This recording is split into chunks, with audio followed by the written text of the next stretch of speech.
Shalom jemaat yang diberkati Tuhan. Saya mengajak Bapak Ibu untuk mengambil sikap berdiri. Mari kita bersama-sama, kita akan mengarahkan hati dan pikiran kita kepada Tuhan.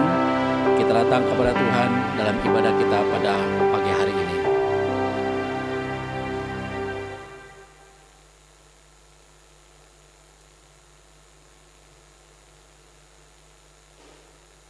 Firman Tuhan berkata demikian. Biarlah segala yang bernafas memuji nama Tuhan. Haleluya. Mari kita angkat pujian. Tuhan berada di bait sucinya.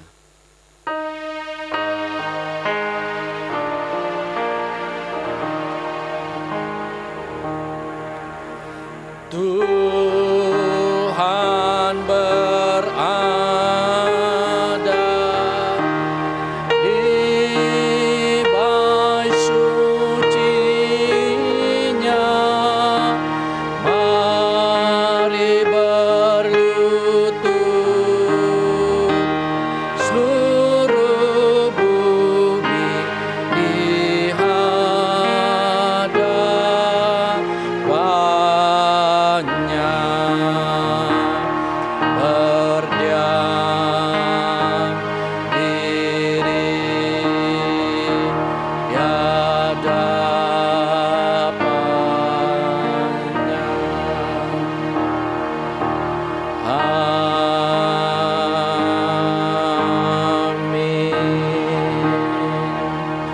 Saudara-saudara yang terkasih dalam nama Tuhan, mari kita bersama-sama kita mengarahkan hati dan pikiran kita kepada Tuhan.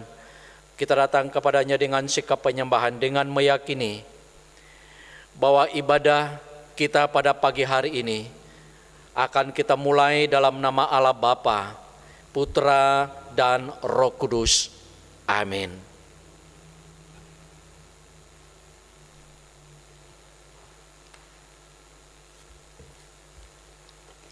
Shalom jemaat yang dikasihi Tuhan, masih dengan tetap berdiri kita akan bersama-sama membacakan ayat penuntun yang terambil dari kitab Mazmur pasal 23 ayat yang keempat. Ayat penuntun yang terambil dari Mazmur pasal 23 ayat yang keempat, kita akan membacakannya sebanyak 2 kali. 2, 3. Sekalipun aku berjalan dalam lembah kekelaman, aku tidak takut bahaya. Sebab engkau besertaku, gadamu dan tongkatmu, itulah yang menghibur aku.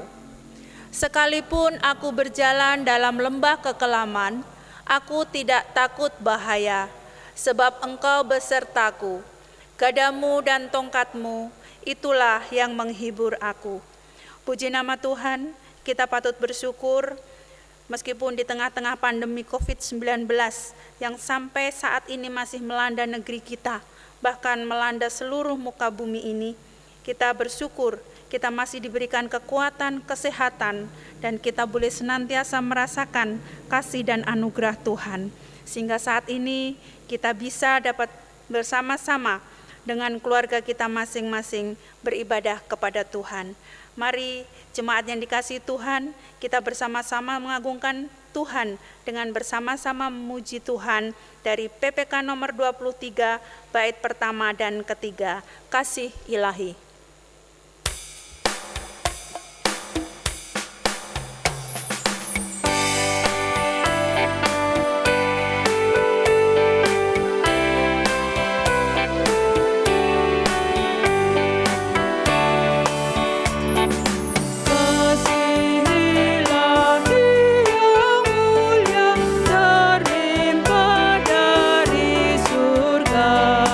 Tinggallah di dalam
kami persilakan duduk kembali.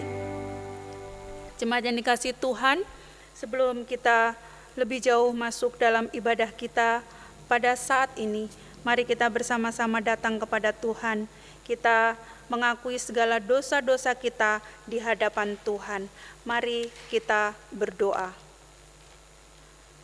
Bapa kami yang di surga, kami bersyukur Tuhan, jikalau hari ini, saat ini, kami masih diberikan kesempatan oleh Tuhan untuk kembali bersama-sama memuji, memuliakan nama Tuhan bersama dengan keluarga kami masing-masing.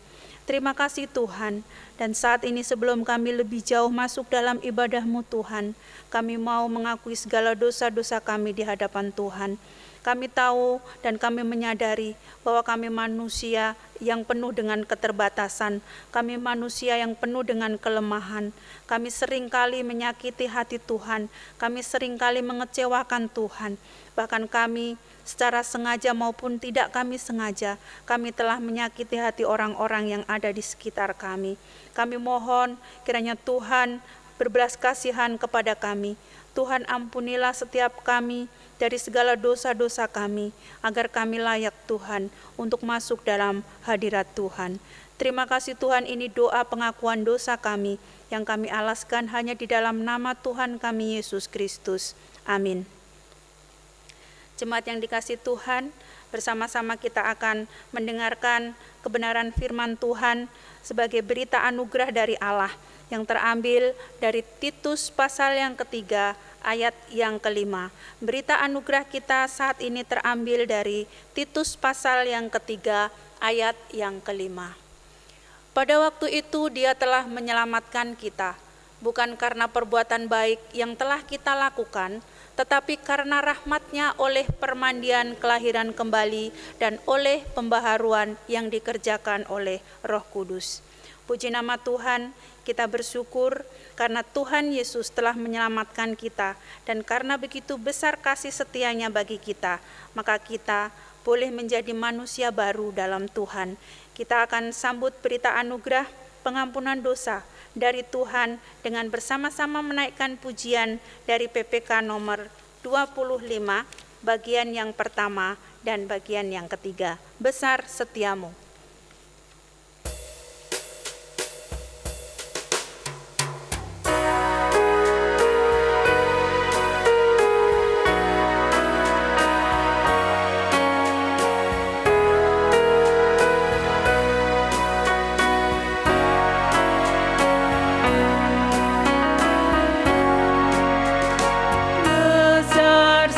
Setiamu Allah Bapa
Saya undang kita semua untuk bangkit berdiri. Kita akan bersama-sama mengikrarkan pengakuan iman kita bersama-sama dengan umat percaya di sepanjang abad. Kita akan bersama-sama mengikrarkan pengakuan iman rasuli dengan sikap tegak. Pengakuan iman rasuli. Aku percaya kepada Allah, Bapa yang Maha Kuasa, Khalik langit dan bumi, dan kepada Yesus Kristus anaknya yang tunggal, Tuhan kita, yang dikandung daripada Roh Kudus, lahir dari anak darah Maria, yang menderita sengsara di bawah pemerintahan Pontius Pilatus, disalibkan, mati dan dikuburkan, turun ke dalam kerajaan maut. Pada hari yang ketiga, bangkit pula dari antara orang mati, naik ke surga, duduk di sebelah kanan Allah, Bapa yang Maha Kuasa, dan dari sana Ia akan datang untuk menghakimi orang yang hidup dan yang mati. Aku percaya kepada Roh Kudus, gereja yang kudus dan am, persekutuan orang kudus, pengampunan dosa, kebangkitan orang mati, dan hidup yang kekal. Amin. Jemaat dipersilakan duduk kembali.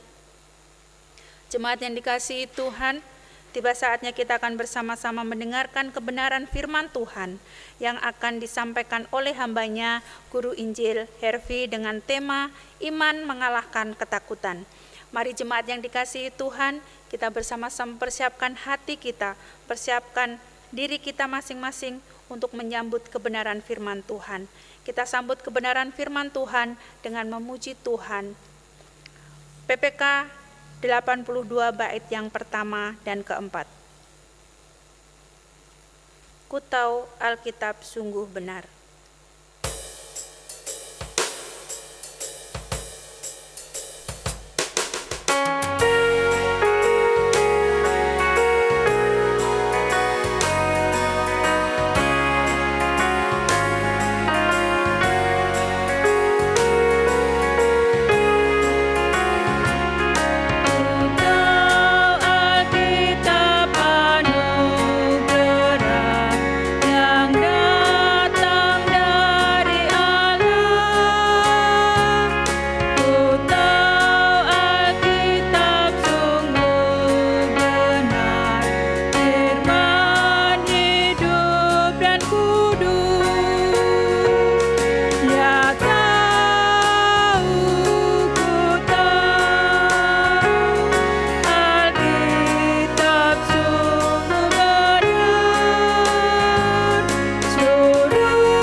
Mari kita berdoa.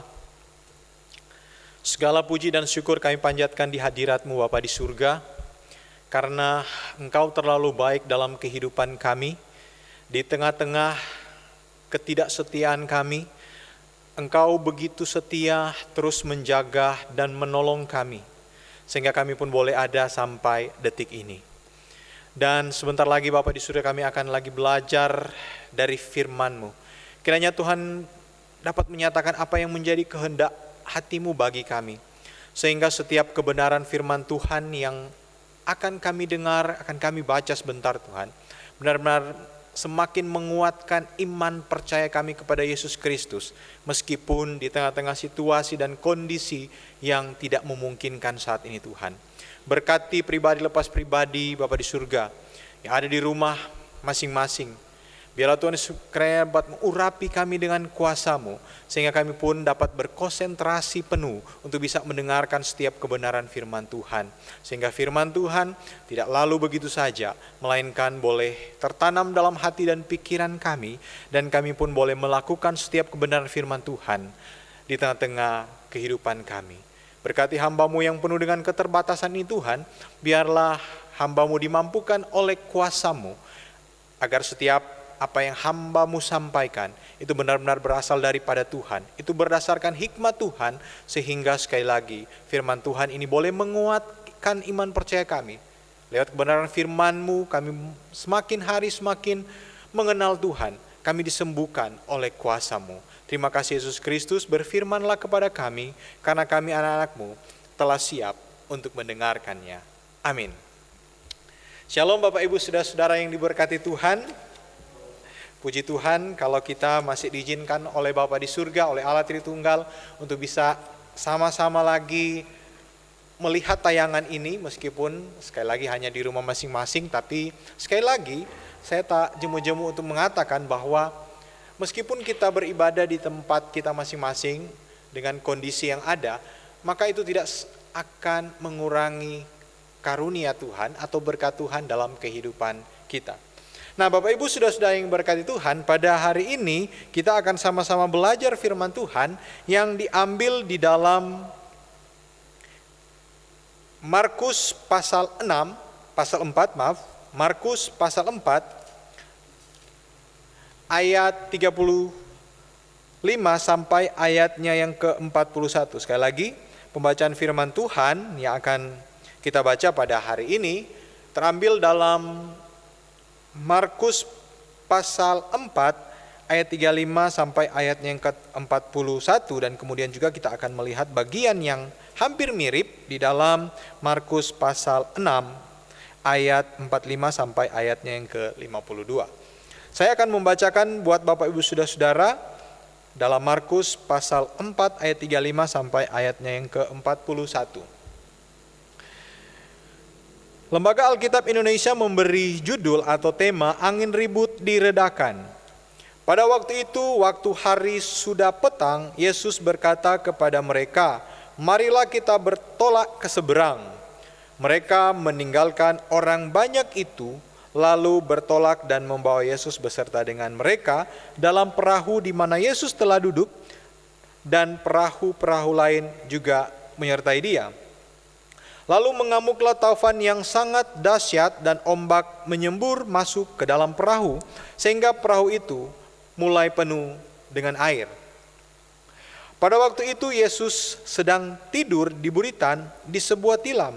Maka murid-muridnya membangunkan Dia dan berkata kepadanya, "Guru, Engkau tidak peduli kalau kita binasa." Ia pun bangun menghardik angin itu dan berkata kepada danau itu, "Diam, tenanglah." Lalu angin itu reda dan danau itu menjadi teduh sekali. Lalu ia berkata kepada mereka, "Mengapa kamu begitu takut? Mengapa kamu tidak percaya?" Mereka menjadi sangat takut dan berkata seorang kepada yang lain, "Siapakah gerangan orang ini? Sehingga angin dan danau pun taat kepadanya." Demikian jauh pembacaan firman Tuhan. Bapak Ibu Saudara-saudara, sekali lagi yang berbahagia adalah orang yang senantiasa setia membaca firman Tuhan, merenungkan firman Tuhan, dan tentunya mengaplikasikan atau mempraktekannya dalam kehidupan Bapak Ibu Saudara-saudara yang sekali lagi saya menyapa Bapak Ibu Saudara-saudara, Shalom, salam sejahtera dalam kasih Yesus Kristus Tuhan kita. Apa kabar hari ini? Masih sama, karena situasi dan kondisi masih tetap sama seperti minggu-minggu yang lalu. Bapak Ibu Saudara-saudara yang diberkati Tuhan, kehidupan manusia, kehidupan orang percaya itu ibaratnya seperti perahu, seperti kapal yang sedang berlayar di sebuah samudra atau di tengah-tengah samudra. Bahkan kalau kita misalnya kalau ada acara pernikahan misalnya, kita selalu mengatakan bahwa kedua mempelai ini akan memasuki bahtera rumah tangga yang baru. Artinya mereka diibaratkan sebuah perahu, sebuah bahtera, sebuah kapal yang akan dilepas di tengah-tengah samudra. Nah, tentunya untuk mencapai sebuah tujuan, maka sudah pasti kehidupan ini kadang kita harus melewati berbagai dinamika kehidupan. Seperti halnya di tengah-tengah samudra, kita seringkali harus mengalami ombak, seringkali harus mengalami angin yang kencang yang bisa saja datang kapan dia mau. Tanpa kita duga sekalipun, itu bisa saja datang dalam kehidupan kita. Tentunya Bapak Ibu Saudara-saudara, di dalam situasi dan kondisi seperti ini kita diminta untuk bisa mempersiapkan diri.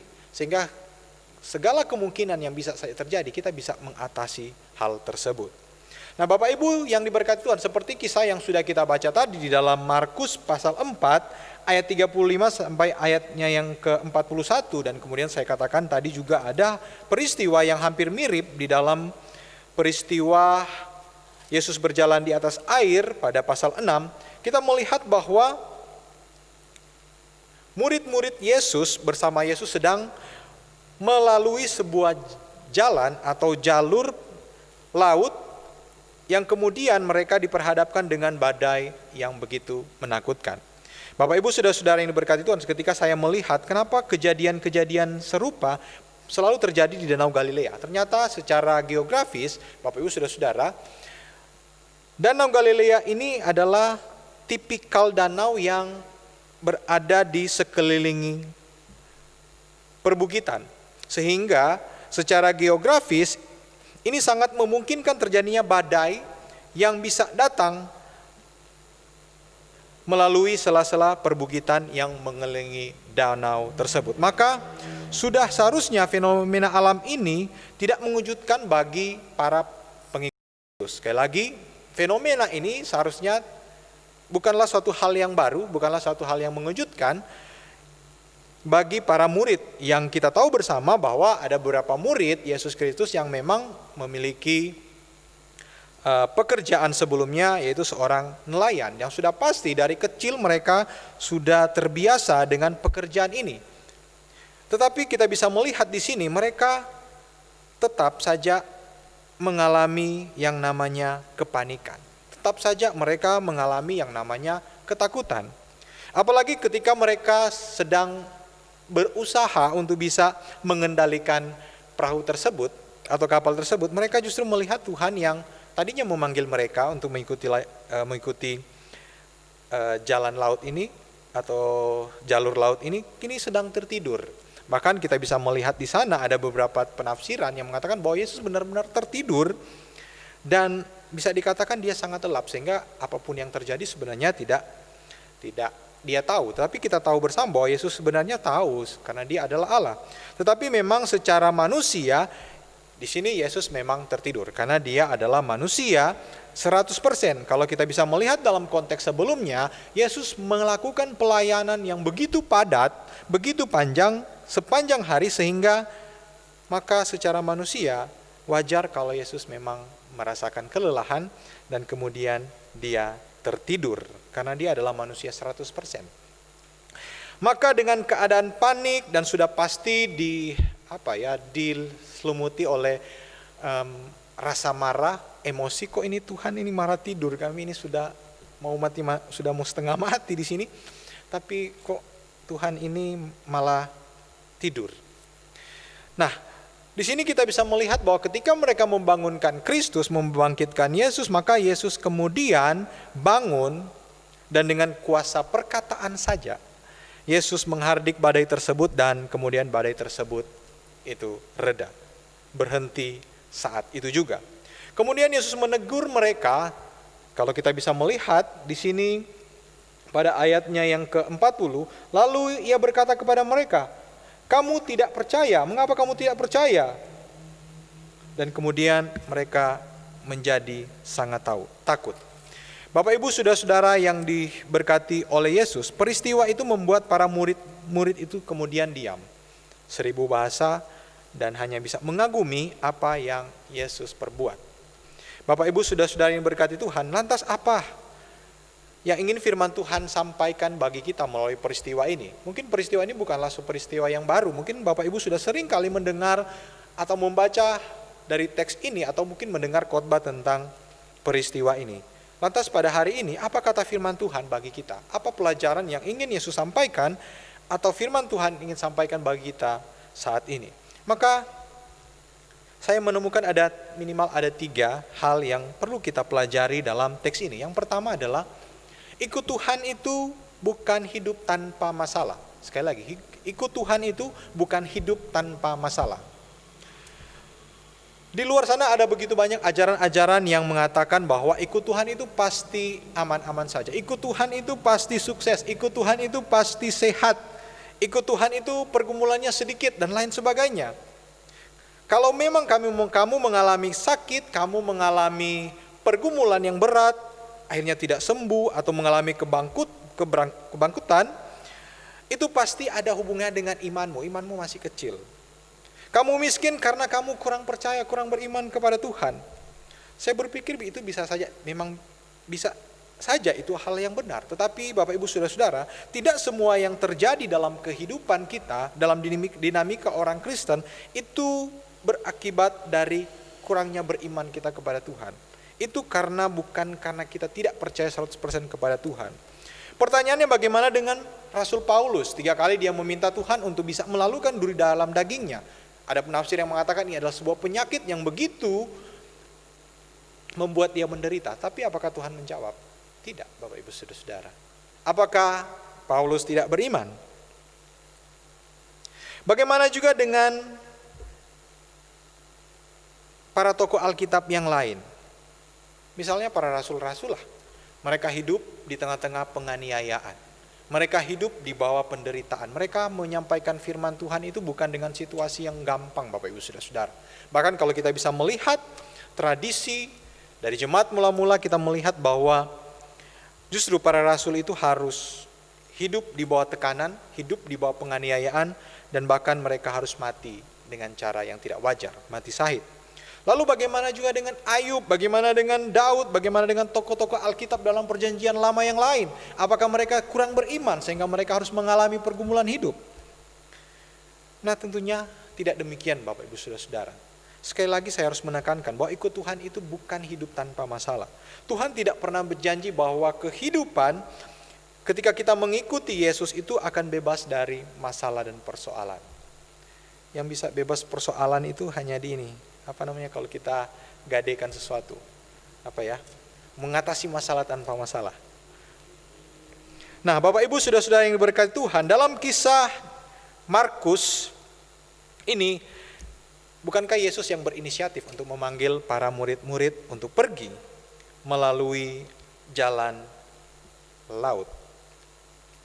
Dan di sini kita bisa melihat murid-murid ini hanya mau taat. Mereka hanya mau taat terhadap panggilan Yesus. Saya yakin sebenarnya Yesus pasti tahu bahwa ketika mereka mengambil jalur laut ini atau danau ini, maka pastinya akan ada badai yang akan menerpa mereka. Namun di sini kita bisa melihat dalam ayat 35, Yesus tidak menunda, sekali lagi, Yesus tidak menunda perjalanan untuk menyeberang danau tersebut. Maka Bapak Ibu Saudara-saudara, kini kita bisa belajar bahwa komitmen dalam mengikuti Yesus tidak mendiadakan gelombang dan angin ribut menerpa kita. Ketika kita berkomitmen untuk bisa mengikut dengan apa yang Tuhan mau atau pengabdian kita kepada Tuhan, itu tidak serta-merta meniadakan setiap pergumulan hidup kita. Karena saya punya penyakit misalnya, saya ini punya riwayat misalnya gula darah, saya kemudian punya riwayat penyakit jantung, punya riwayat penyakit darah tinggi seperti saya misalnya. Ketika saya ikut Yesus bukan berarti itu kemudian lenyap. Bapak Ibu Saudara-saudara, tidak seperti itu. Tetapi ikut Tuhan itu kalau kita bisa melihat selalu identik dengan namanya persoalan hidup. Selalu identik yang namanya dengan air mata. Tapi kita bisa melihat dari pergumulan hidup yang kita alami, bahkan juga orang-orang yang mengikuti Yesus dengan setia, baik dalam Alkitab, itu senantiasa hanya untuk diproses oleh Tuhan, agar mereka semakin kuat dalam menghadapi persoalan hidup. Maka hal yang pertama yang kita pelajari dari teks ini adalah mengikuti Kristus itu bukanlah satu hal yang mudah bagi kita. Mengikuti Kristus bukan berarti hidup tanpa masalah. Yang kedua adalah, dalam teks ini kita bisa melihat bahwa kita diminta untuk tenang. Kita diminta untuk tenang karena Tuhan pasti peduli dan siap menolong kita. Yang kedua adalah kita diminta untuk tenang karena Tuhan peduli dan siap menolong kita. Bapak Ibu saudara-saudara yang diberkati Tuhan, dan ini sudah saya katakan dalam beberapa khotbah saya sebelumnya, bahwa badai hidup atau gelombang kehidupan, pergumulan hidup yang kita alami, ini adalah cara kita untuk bisa berjumpa dengan Allah, atau cara Allah untuk bisa berjumpa dengan kita. Ayub misalnya, ini saya sudah ceritakan panjang lebar pada khotbah saya sebelumnya. Ia berjumpa dengan Allah bukan ketika kehidupannya penuh dengan kenyamanan, harta melimpah, istri ada, anak lengkap, teman-teman mendukung, dan lain sebagainya, situasi aman terkendali, tidak ada penjahat, tidak ada perampok. Tetapi justru dia mengenal dan semakin mengenal Tuhan, semakin mengenal Allah yang dia hanya dengar dari telinganya, itu ketika dia mengalami yang namanya pergumulan. Istri gak mau mendukung dia lagi, anak habis, harta habis, perampok mengambil semua hartanya, teman-temannya mulai meninggalkan dia. Tapi justru dia katakan, justru ketika dia mengalami itu, dia makin mendekatkan diri, dia semakin mengenal Tuhan yang ia disembah. Nah Bapak Ibu yang diberkati Tuhan, sekali lagi kisah dalam Markus ini, ketika badai itu datang, kita bisa melihat bahwa sebenarnya Yesus itu seolah-olah tidur, seperti apa yang saya katakan tadi. Seolah-olah tidak peduli dengan murid-murid Yesus yang saat itu menuju kepada kebinasaan di tengah-tengah badai. Namun kisah ini mengajarkan kita dan juga mengajarkan kepada murid-murid pada waktu itu, terkadang Tuhan itu diam.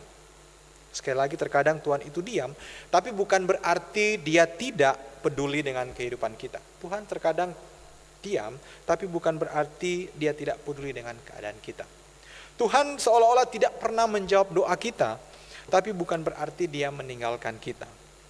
Ini semua mengajarkan kita, apakah kita masih tetap berharap, apakah kita masih tetap bergantung kepada Tuhan, beriman kepada Tuhan atau tidak, ketika kita harus mengalami yang namanya peristiwa yang tidak kita mimpikan sebelumnya. Murid-murid Yesus ketika sebelum konteks ini, mereka mendengar tentang berita yang sungguh luar biasa disampaikan oleh Kristus mengenai kerajaan surga.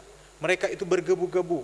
Mereka memiliki satu keyakinan, wah iya, kalau Tuhan yang kita ikuti ini, Yesus yang kita ikuti ini mampu mengatakan hal itu, maka suatu jaminan bagi kita bahwa kelak kita juga akan berada di tempat tersebut. Maka ini adalah momen di mana Tuhan menguji mereka. Apakah hanya sekedar mendengar kata-kata yang indah, atau hanya berada di peristiwa-peristiwa yang baik bersama Tuhan, kita bergebu-gebu, kita semangat, tapi apakah kemudian ketika kita diperhadapkan dengan masalah, dengan pergumulan, apakah tetap kita setia kepada Tuhan atau tidak? Dan ini terbukti Bapak Ibu Saudara, Tuhan pun bisa melihat bahwa murid-murid Yesus, meskipun mereka sudah mengikuti Kristus, minimal sudah mengenal dia, melakukan hal-hal yang luar biasa, tapi ketika mereka diperhadapkan dengan peristiwa yang luar biasa, yang saya yakin dan percaya mereka belum pernah melewati hal tersebut, iman mereka pun ciut, ataupun iman mereka ini tidak sekuat sebelumnya, sehingga kemudian Tuhan mengatakan, mengapa kamu tidak percaya? Nah Bapak Ibu saudara-saudara yang diberkati Tuhan, begitu juga dalam kehidupan kita. Seperti yang saya katakan tadi, mungkin selama ini kita merasa bahwa doa saya ini belum dijawab oleh Tuhan. Bahkan seentero dunia ini bergumul, berdoa bersama-sama supaya COVID-19 ini kemudian bisa lalu. Tetapi kok Tuhan seolah-olah diam, tidak ada respon sama sekali. Virus masih terus merajalela di mana-mana. Orang yang positif makin hari makin bertambah. Orang yang mati semakin hari semakin banyak. Ekonomi seluruh dunia ini lemah. Ada begitu banyak orang-orang, bahkan juga anak-anak Tuhan yang berteriak sana dan sini. mengalami kesulitan-kesulitan yang sebagainya. Tetapi apakah Tuhan itu sedang tertidur? Apakah Tuhan itu sedang diam dan tidak peduli? Tapi saya meyakini dan percaya bahwa sebenarnya Tuhan sedang melihat kita.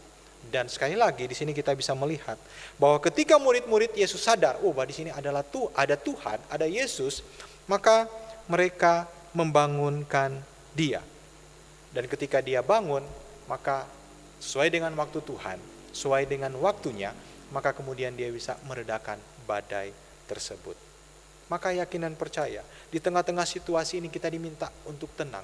Jangan seperti murid-murid Yesus yang mungkin pada waktu itu mereka tidak tenang, sehingga mereka berusaha sendiri, akhirnya ketika mereka berusaha sendiri nggak dapat menenangkan atau bisa mengendalikan perahu tersebut, akhirnya mereka kemudian baru sadar bahwa ada Tuhan yang ada dalam perahu tersebut. Dan kita bisa melihat sekali lagi sesuai waktu Tuhan peduli dan Tuhan siap menolong murid-murid, bahkan juga menolong kita.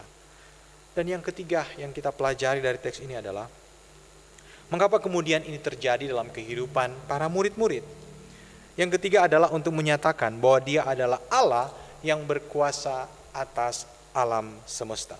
Nah, Bapak Ibu, saudara-saudara yang diberkati Tuhan, terkadang dalam pergumulan yang besar, Tuhan sekali lagi sedang memproses kita untuk semakin mengenal Dia. Sekali lagi, terkadang dalam pergumulan yang besar, Tuhan sedang memproses kita agar kita semakin dekat dan mengenal Dia.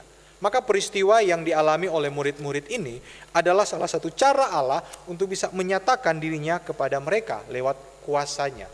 Kalau kita bisa membaca seperti yang saya katakan tadi di pasalnya yang ke-6, ada peristiwa yang hampir mirip ketika mereka bertolak ke Nazaret. Di dalam Markus pasal 6, di sana pada ayatnya yang ke-45 sampai ayatnya yang ke-52 ada suatu peristiwa yang hampir mirip yang ditulis di dalam Markus pasal 4 ini. Namun saya akan membaca bagian akhirnya di ayat 50. Sebab mereka semua melihat Dia dan mereka pun sangat terkejut, tetapi segera Ia berkata kepada mereka, "Tenanglah, aku ini, jangan takut." Lalu Ia naik ke perahu mendapatkan mereka, dan angin pun redalah. Mereka sangat tercengang dan bingung, sebab sesudah peristiwa roti itu, mereka belum juga mengerti, dan hati mereka tetap degil. Artinya, di sini Bapak Ibu Saudara-saudara, setiap peristiwa mujizat-mujizat yang Yesus alami, itu semata-mata untuk meyakinkan para murid. Itu yang pertama. Itu yang perlu kita pahami dalam teks ini. Kalau mungkin kita bisa melihat, ini kan untuk menyatakan diri juga Yesus kepada banyak mungkin orang. Tapi ternyata ketika kita bisa melihat peristiwa-peristiwa ini, itu tidak memberikan dampak yang berarti dalam kehidupan pelayanan Yesus. Justru orang-orang yang melihat mujizat itu yang diberi makan oleh Yesus justru yang menyalibkan Dia. Justru kota-kota di mana Yesus banyak melakukan mujizat, justru di situ Yesus banyak ditolak. Tetapi di sini kita bisa melihat secara spesifik, paling tidak ketika Yesus mengalami atau melakukan hal-hal yang luar biasa, hal yang pertama adalah untuk meyakinkan para murid dulu. Tetapi setelah dua peristiwa ternyata ketika kita baca dalam Markus pasalnya yang ke-6 ini, kita bisa mereka pun belum mengerti apa yang Yesus mau dalam kehidupan kita. Maka Bapak Ibu Saudara-saudara, jangan salah kalau ada begitu banyak gelombang kehidupan yang berulang-ulang terjadi dalam kehidupan kita, tapi terus kemudian kita bertanya, kenapa ini harus terjadi? Saya yakin ini bisa saja sama seperti yang dialami oleh murid-murid Yesus. Mereka belum mengerti siapa Tuhan, mereka belum mengenal secara pribadi, sehingga Tuhan masih harus melakukan hal yang sama agar senantiasa mereka semakin dekat dengan Tuhan. Maka Bapak Ibu Saudara-saudara yang diberkati Tuhan, kalaupun kita masih sekali lagi harus berada di dalam situasi yang tidak menyenangkan, yakinlah bahwa ini adalah proses bagi Tuhan untuk bisa membuat kita semakin hari semakin dekat dengan Tuhan. Semakin hari semakin mengerti Tuhan. Dia yang punya seentero dunia ini. Dia yang menguasai langit dan bumi. Dia yang ciptakan. Maka ketika kita beriman kepada Tuhan, ketika beriman kepada Kristus, maka tidak ada hal yang perlu kita takutkan sebenarnya. Tapi sekali lagi, saya pun secara pribadi masih jatuh bangun dalam hal ini. Murid-murid Yesus pun masih jatuh bangun dalam hal ini. Tetapi sekali lagi, ketika proses ini terjadi dalam kehidupan kita, maka seharusnya kita mengimani bahwa Tuhan sedang dan sementara menyatakan dirinya bagi kita. Bapak Ibu saudara-saudara yang diberkati Tuhan, memang jalan Tuhan itu adalah jalan yang sulit sekali kita pahami. Mungkin ada yang pernah hitung-hitungan dengan Tuhan, termasuk saya. Saya sudah mengikuti Tuhan, saya sudah mau taat sama Tuhan, tetapi mengapa saya harus melewati realita hidup yang sulit? Mengapa usaha pekerjaan saya ini tidak berjalan sesuai yang saya inginkan? Mengapa saya di PHK? Mengapa saya harus mengalami pergumulan yang silih berganti? Masalah keluarga, masalah pekerjaan, masalah dengan orang sekitar kita. Bahkan mungkin sakit penyakit yang datang tanpa kita tebak sebelumnya. Seperti mungkin yang terjadi saat ini. Siapa yang bisa mengatakan bahwa tahun 2019 akhir Desember akan terjadi wabah yang luar biasa? Tentunya tidak ada orang yang pernah mengatakan tersebut. Maka dari kisah yang dialami oleh para murid, ini merupakan sebuah pelajaran yang berarti bagi kita. Minimal kita bisa belajar 3 hal tersebut. Yakinlah bahwa Tuhan sedang memproses kehidupan kita. Yakinlah bahwa ikut Tuhan itu bukan satu hal yang mudah. Yakinlah mengikut Tuhan itu bukan berarti hidup kita tanpa masalah. Tetapi kita diminta untuk tenang mungkin ketika kita mengalami sebuah pergumulan. Bapak Ibu saudara-saudara yang diberkati Tuhan, tahun 1800-an di Eropa terjadi kebangkitan rohani yang begitu besar. Sehingga ada begitu banyak orang yang terpanggil untuk bisa menjadi seorang misionaris yang siap diutus untuk pergi ke seluruh belahan dunia. Termasuk misionaris yang berasal dari Inggris yang memutuskan untuk pergi memberitakan Injil di sebuah negara yaitu India. Bapak Ibu saudara-saudara yang berkati Tuhan, mereka pun pergi memberitakan Injil di India dan tiba di Assam, sebuah tempat di bagian negara India yang pada waktu itu masih hidup beberapa suku primitif yang masih memiliki kebiasaan kanibalisme atau praktik memakan sesama.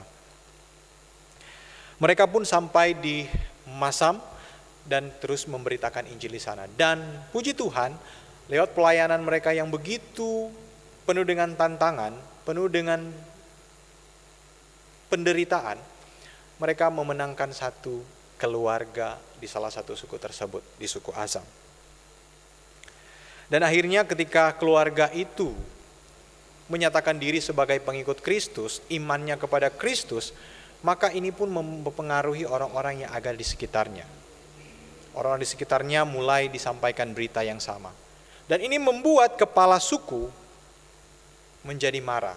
Kepala suku pada waktu itu menjadi marah dan memerintahkan semua anggota suku tersebut atau seluruh masyarakat untuk berkumpul di alun-alun desa. Dan kemudian kepala suku ini memanggil satu keluarga tersebut dan ditempatkan di tengah-tengah kerumunan orang tersebut. Pada waktu itu kepala suku pun mengatakan kepada kepala rumah tangga tersebut yang kemudian diketahui bahwa nama dari kepala keluarga tersebut adalah Notem.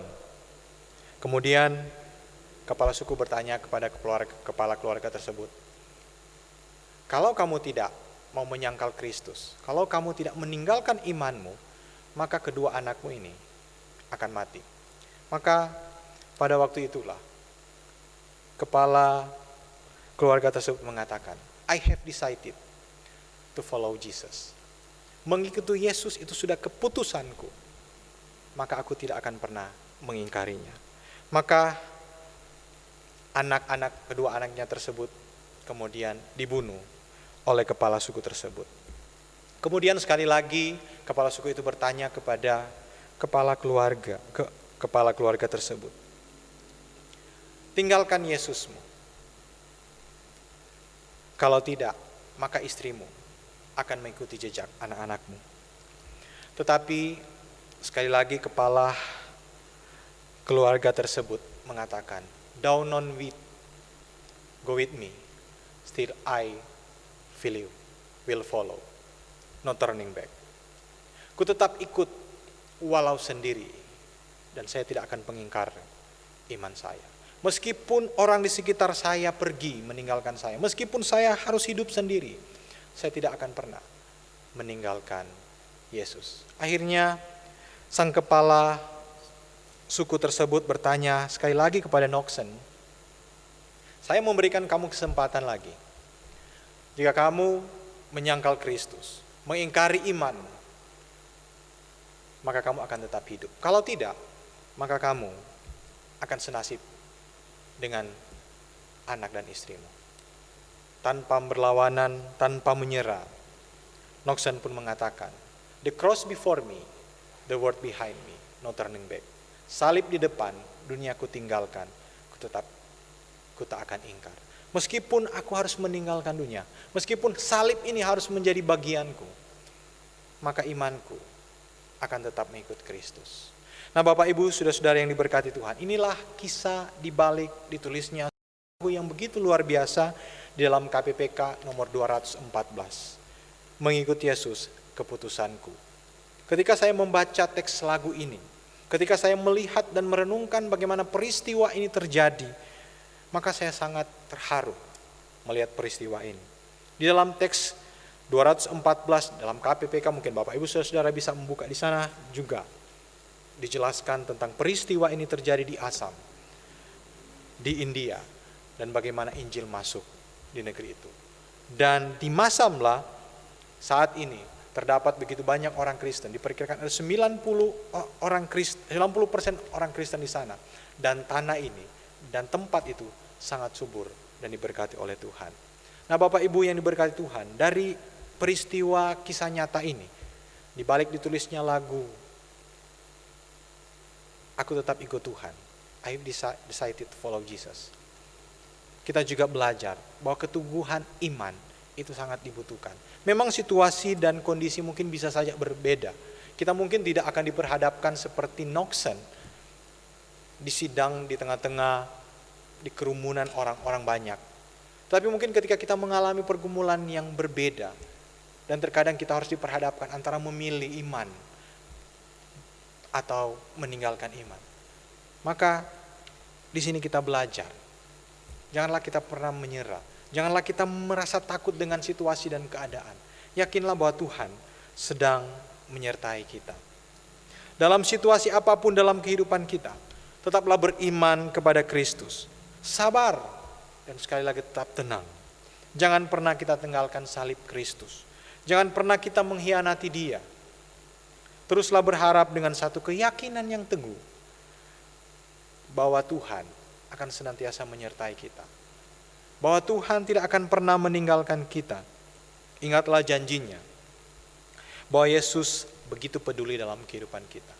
Yesus begitu mengasihi kita, bahkan di tengah-tengah badai sekalipun. Di tengah-tengah situasi yang sulit, Bapak Ibu saudara-saudara, di tengah badai hidup yang seolah-olah tiada berhenti dalam kehidupan kita, marilah kita belajar seperti pemazmur. Di tengah-tengah pergumulannya yang sulit, dia mampu menulis, "Siapa kegerangan yang ada padaku di surga selain Engkau? Selain Engkau tidak ada yang kuingini di bumi. Sekalipun dagingku dan hatiku habis lenyap, gunung batuku dan bagianku, tetaplah Allah untuk selama-lamanya." Maka milikilah iman yang kuat dalam Yesus Kristus, karena iman yang kuat mampu menenangkan badai. Iman yang kuat mampu melawan setiap ketakutan yang menghampiri hidup kita. Kiranya Tuhan Yesus memberkati. Kita berdoa. Bapa di surga, kembali kami datang kepadamu Tuhan, mengucap syukur dan berterima kasih untuk kebenaran firman Tuhan yang boleh kami belajar. Biarlah firman Tuhan ini akan semakin meneguhkan iman percaya kami, bahwa ada Tuhan yang tidak pernah meninggalkan kami, ada Tuhan yang tidak pernah tidur sedikit pun. Dia senantiasa mengawasi kehidupan pribadi lepas pribadi kami. Entah itu di tengah badai, entah itu di tengah-tengah pergumulan yang berat, namun Tuhan sedang peduli dengan kehidupan kami. Tuhan sedang melihat pergumulan yang kami alami. Dan dia tidak akan tinggal diam. Sesuai dengan waktunya, dia akan menyatakan kuasanya. Dan kita mungkin hanya bisa bersyukur dan mengagumi setiap pergumulan yang kita alami, bahwa ada Tuhan yang akan terus menolong kami. Biarlah firman Tuhan yang sederhana ini akan terus memberkati kami. Biar Roh Kudus yang ada di dalam hati dan pikiran kami akan terus memperjelas firman Tuhan ini, agar kami semakin hari semakin mengerti maksud Tuhan dalam kehidupan kami, sekalipun harus ada pergumulan dan air mata.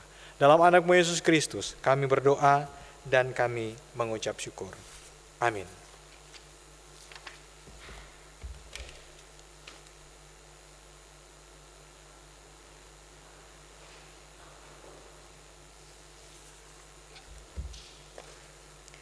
Puji nama Tuhan. Jemaat yang dikasihi Tuhan, kita telah bersama-sama mendengarkan kebenaran firman Tuhan. Dan biarlah firman Tuhan yang telah kita dengarkan bersama-sama tidak berlalu begitu saja. Namun firman Tuhan yang telah kita dengarkan boleh senantiasa memperbaharui kehidupan kita di sehari-hari. Terima kasih untuk hambanya yang telah menyampaikan kebenaran firman Tuhan. Kiranya Tuhan terus memberkati pelayanan-pelayanan beliau. Jemaat yang dikasihi Tuhan, tiba saatnya kita akan bersama-sama memberikan persembahan syukur kita kepada Tuhan. Dan bagi jemaat yang akan memberikan persembahannya bisa diserahkan melalui majelis yang ada, bisa juga melalui transfer ke nomor rekening yang tertera di layar.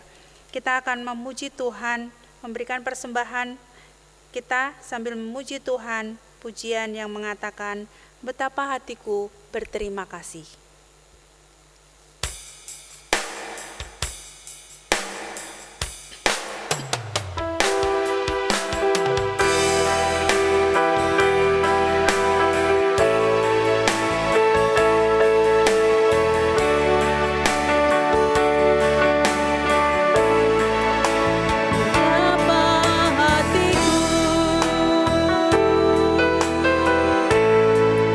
Berterima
Tuhan, kita bersama-sama akan masuk dalam doa syafaat dan juga doa persembahan. Mari kita mempersiapkan hati kita untuk menaikkan setiap syafaat kita di hadapan Tuhan. Mari kita berdoa. Bapa kami yang di surga, kami bersyukur Tuhan atas segala pimpinan penyertaan Tuhan di dalam kehidupan kami sehari-hari. Kami bersyukur untuk nafas kehidupan kami.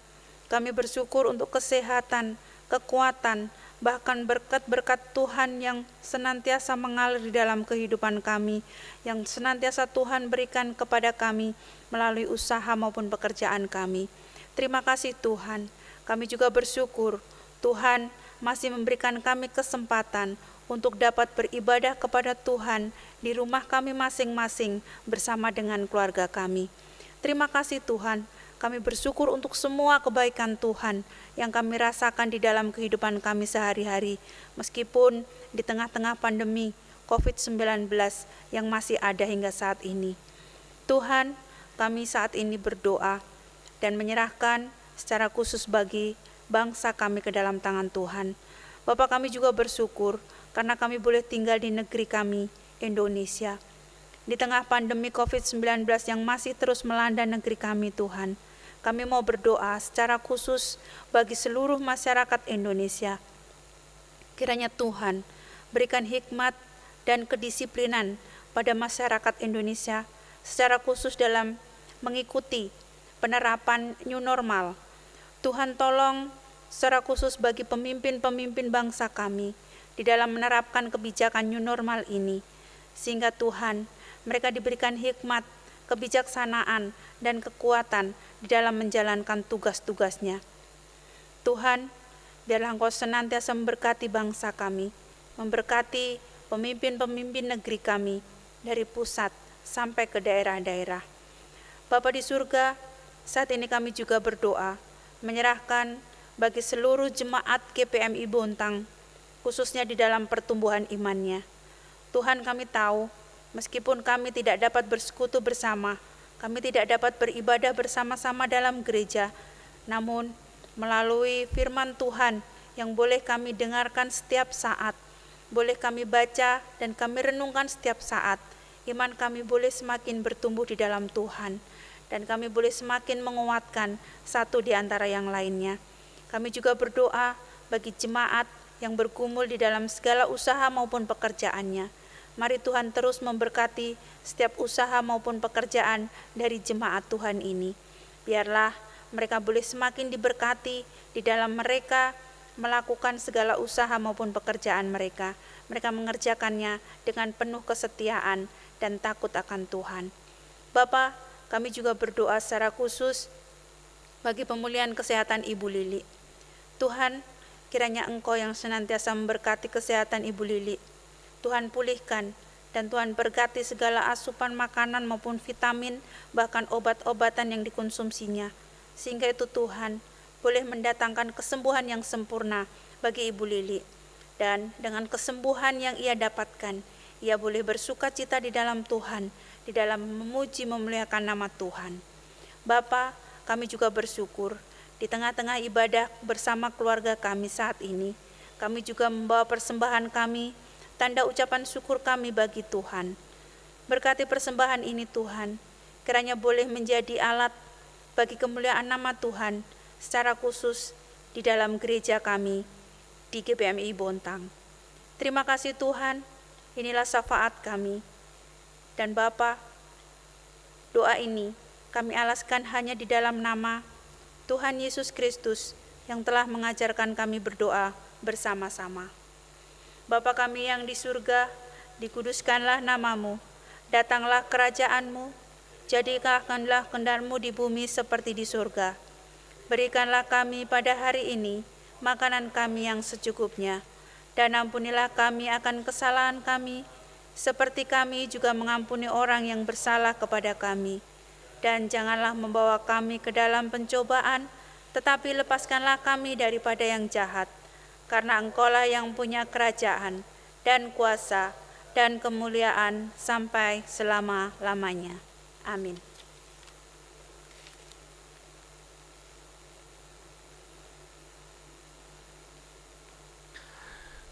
Saudara, saya mengajak kita bersama-sama kita mengambil sikap berdiri, kita mengakhiri ibadah kita pada pagi hari ini. Kita naikkan pujian kepada Allah Tritunggal Doksologi, kita terima berkat Tuhan dan kita bersama-sama pujikan Amin Song.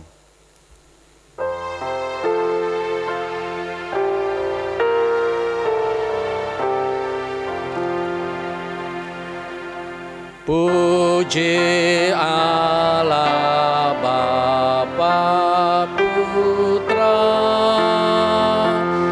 puji Allah Roh Kudus, ketiganya yang esa. Pohon selamat sumber berkat. Amin.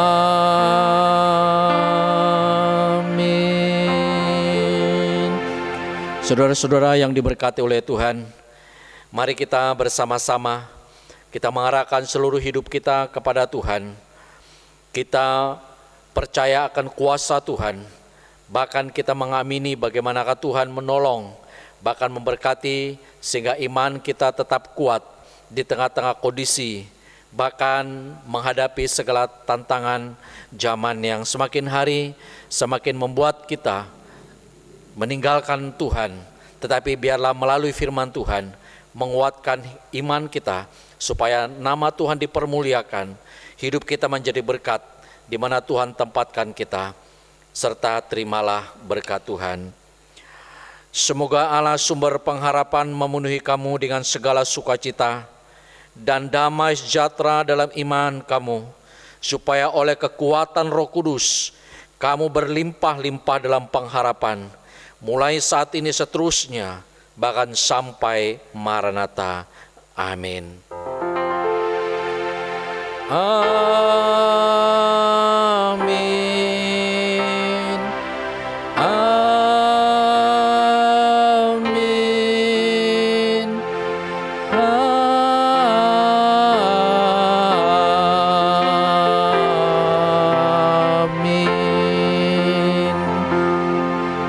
Amin.